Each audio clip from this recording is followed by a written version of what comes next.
என் இனிய தமிழ் மக்களே வணக்கம். ஈழத்திலிருந்து ஒரு குரல் தமிழ்நாட்டை நோக்கி சில கேள்விகள் கேட்கலாம்னு. ஈழத்தில் இருக்கிற தமிழர்கள் இன்றைக்கு நாங்கள் அடிமைகளாக இன்னொரு இனத்துக்கு கீழே அடிபட்டு கொண்டிருக்கிற காலம். நாங்களெல்லாம் பார்த்து கொஞ்சமாவது நிம்மதி அடைகிறது. பக்கத்துல ஒரு நாடு இருக்கு, அங்க தமிழர்கள் தமக்கண்டு ஒரு சுயாட்சியோட வாழ்ந்து கொண்டிருக்கிறார்கள். மாநிலத்தில் தம்மைத்தானே ஆளுகிற ஒரு ஆட்சி இருக்குது என்று பார்த்து சந்தோஷப்பட்டு கொண்டிருக்கிற வேளையில கூட ஒரு குடும்பம் நான் எனக்கு பிறகு என் மகன், எனக்கு அதுக்கு பிறகு என் பேரன், அதுக்கு பிறகு பூட்டன் என்று ஒரு அடிமை சாசனமாக என்னுடைய மக்களை வச்சு கொள்ள பாக்குதே. இத பார்த்துட்டு சும்மா இருக்க முடியாது. கேவலம்.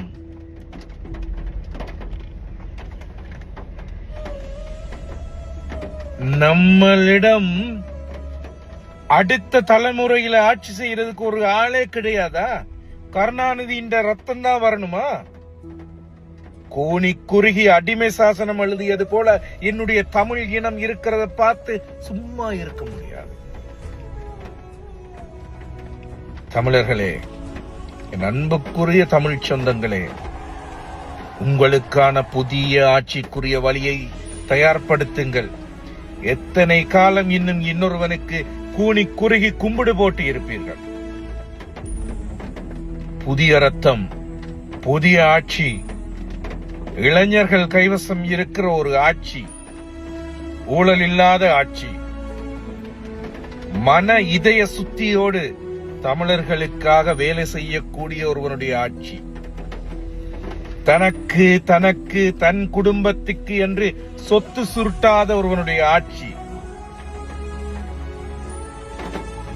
எல்லாருக்குமான ஒரு எடுத்துக்காட்டான ஒரு ஆட்சி அது அமையணும். அதுக்கு யார் யார துரத்தி அடிக்கணும் என்றது உங்களுக்கு நல்லாவே தெரியும். இது ஆரம்பம். ஈழத்தவனாக இருந்து ஒரு தம்பி அல்லது ஒரு சகோதரனுடைய ஒரு விண்ணப்பம், ஒரு வேண்டுகோள், உஷாராக இருங்க தமிழ்நாட்டு சொந்தங்களே. சந்திப்போம்.